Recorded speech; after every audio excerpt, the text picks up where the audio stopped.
আওয়ামী লীগের ছাত্র সংগঠন ছাত্রলীগের সাবেক নেতা ফজলুর রহমান একটি টেলিভিশনে টকশোতে বলেছেন, আওয়ামী লীগ একটি অভিশপ্ত দল।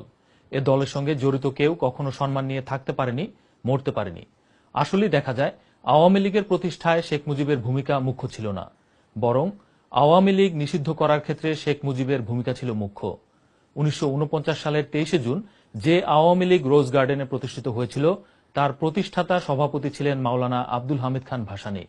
তবে ছাত্রলীগের সাবেক নেতা ফজলুর রহমান বলেন, দুঃখজনক হলেও সত্য, প্রতিষ্ঠাতা হয়েও মাওলানা ভাসানী আওয়ামী লীগ করে মরতে পারেনি। যে আমি আওয়ামী লীগ একদিন করতাম, আজকে করি না, কিন্তু জীবনের দীর্ঘ সময়টাই একদিন আমি করতাম। 32 বছর আমি জীবনের যৌবন আওয়ামী লীগে কাটিয়েছি। ছাত্রলীগ থেকে আওয়ামী লীগ, আমি সেই দলের সংসদ সদস্য ছিলাম। ছাত্রলীগের আমি সেন্ট্রাল প্রেসিডেন্ট ছিলাম, আমি সেন্ট্রাল এক্সিকিউটিভ কমিটির মেম্বার ছিলাম। সেই দলটি আমি ছেড়ে এসেছি এবং সেই দলটিকে আমি অভিশপ্ত দল এই কারণে বলেছি, আমি যে এই আওয়ামী লীগ 1949 সনের 23শে জুন ঢাকার ইয়ার মোহাম্মদ খানের বাড়ির রোজ গার্ডেনে প্রতিষ্ঠিত হয়েছিল।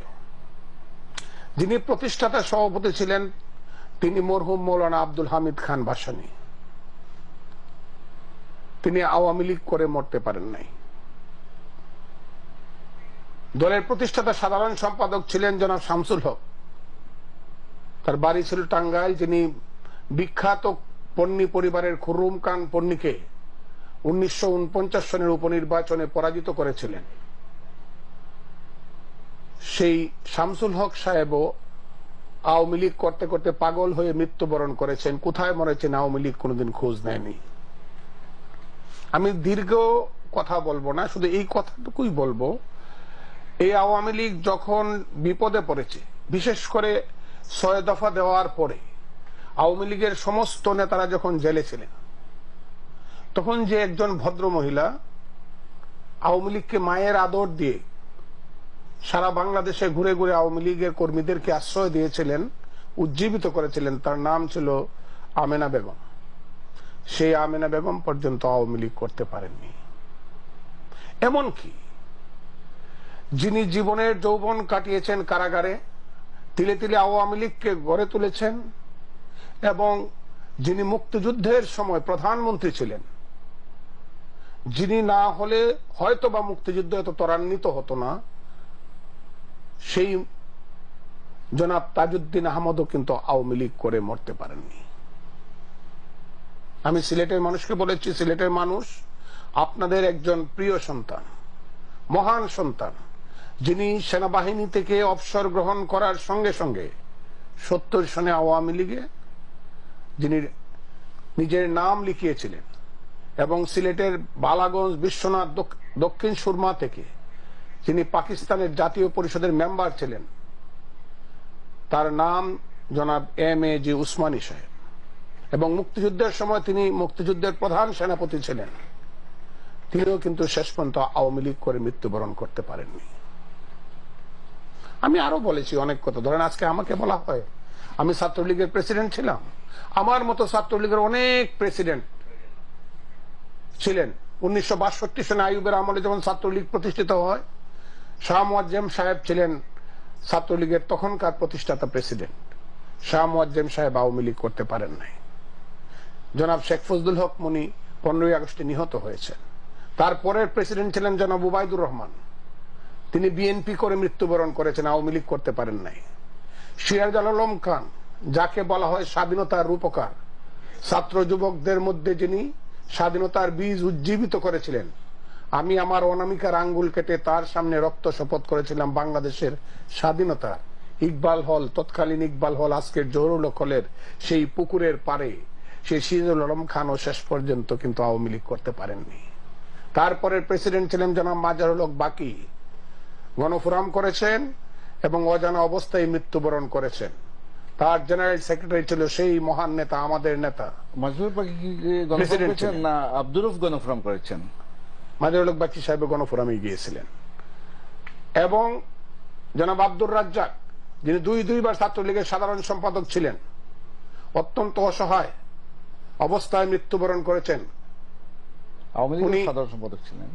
আওয়ামী লীগের সাধারণ সম্পাদক ছিলেন, কিন্তু পরবর্তী সময়ে আব্দুর রাজ্জাক যে দুঃসহ বেদনা নিয়ে পৃথিবী থেকে চলে গেছেন, আওয়ামী লীগ তার সঙ্গে যে নিষ্ঠুর এবং দুর্ব্যবহার করেছে তা তুলনাহীন। তারপরে আরেকজন ছাত্রলীগের পরের প্রেসিডেন্ট জনাব ফেরদৌস আহমদ কুরাইশি আওয়ামী লীগ করতে পারেননি।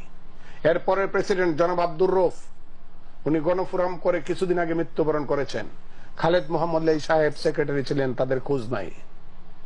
তারপরের প্রেসিডেন্ট ইহিয়া খানের মার্শাল্লার সময় যিনি হলেন, তার নাম জনাব তুফায়েল আহমদ, 11 দফা আন্দোলনের মহান নেতা তুফায়েল আহমদ। এখন কোন মতে আছেন পরানো ধরিয়া, রবি ঠাকুরের সেই গানটির মতো, কোন মতে আছেন পরানো ধরিয়া। না থাকলেই হয়তোবা রাজনীতি না থাকলেই হয়তোবা ভালো হতো, আমরা তো অন্তত মনে শান্তি পেতাম যে আমাদের নেতারা অপমানিত হচ্ছেন না। তার সাধারণ সম্পাদকের নাম জনাব আসমা আব্দুর রব, আওয়ামী লীগ করতে পারেন নাই। তারপরের প্রেসিডেন্ট জনাব নূরে আলম সিদ্দিকী, যার বক্তৃতায় পদ্মা মেঘনা যমুনার ঢেউ থেমে যেত, সেই নূরে আলম সিদ্দিকী আজও জীবিত, কিন্তু তিনি কিন্তু আওয়ামী লীগ করতে পারেন না। সাধারণ সম্পাদক শাহজাহান সিরাজ আওয়ামী লীগ করতে পারেননি। স্বাধীনতার পরে প্রেসিডেন্ট বঙ্গবন্ধুর ভাগ্নে জনাব শেখ শহীদুল ইসলাম, তিনি কিন্তু এখন জাতীয় পার্টি করেন, তিনি আওয়ামী লীগ করতে পারেননি। তার সাধারণ সম্পাদক আব্দুর এম এ রশিদ কোথায় আছে কেউ জানে না, কোনো খোঁজ নাই। তারপরের প্রেসিডেন্ট মনিরুল হক চৌধুরী বিএনপি করেন, সেক্রেটারি সেই শফিউল আলম প্রধান জাকপা করেন। ৭৫-এর 15ই আগস্টের পরে আমরা যারা ছাত্রলীগ করেছি তাদের নাম যদি আজকে বলি, কোথায় সেই এম এ আওয়াল জাতীয় পার্টি করে তিনি মৃত্যুবরণ করেছেন। তারপরের প্রেসিডেন্ট উবায়দুল কাদের এখন একমাত্র ভাগ্যবান ব্যক্তি, যিনি এখন যোগাযোগ মন্ত্রী, আমার বন্ধু। সাধারণ সম্পাদক বাহালুল মজনু চুন্নু, খুঁজ নাই, হারিয়ে গেছেন। তার পরের প্রেসিডেন্ট জাহাঙ্গীর সাহেবের খোঁজ নাই। জালাল সাহেবের টিম টিম করে চলছেন। আমি ফজলুর রহমান, আমার সাধারণ সম্পাদক বাহালুল মজনু চুন্নু, সেই সবচেয়ে ত্যাগী নেতা মুকুল বোস। ডিজিএফআই তাকে যেভাবে নির্মম অত্যাচার করেছে তার কোন তুলনা নাই। তিনিও এখন আর আওয়ামী লীগের কেউ নন। এমনকি আপনি শুনলে অবাক হবেন, যাকে বলা হতো আধুনিক জগতের ক্ষুদিরাম, যিনি ৭৫-এর 15ই আগস্টের পরে যুদ্ধ করে ফাঁসির মঞ্চে গিয়েছিলেন, তার নাম বিশ্বজিৎ নন্দী, এখন আর আওয়ামী লীগ করেন না। আর আমি যাব না, আর আমি আগাবো না। আপনাদের সিলেটের সন্তান, ডাকসুর ভিপি, স্বাধীনতার পরে ছাত্রলীগের একমাত্র ডাকসুর ভিপি, ছাত্রলীগের প্রেসিডেন্ট, সিলেটের সেই সন্তান সুলতান মোহাম্মদ মনসুর, কোথায় কি করেন কে জানে। আমি সেই কারণে বলছি আওয়ামী লীগ একটি অভিশপ্ত রাজনৈতিক দল, এর সন্তানেরা কেউ এই দলে থাকতে পারে না। এই দলে যারা নেতা হন তারা এই লোকগুলাকে মনে করে তিনি হন মাছের মা, আর সব হলো মাছ। একবার জ্যৈষ্ঠ মাসে ডিম পেড়ে যান, আর পরের জ্যৈষ্ঠ মাসে মাছগুলো আর থাকে না।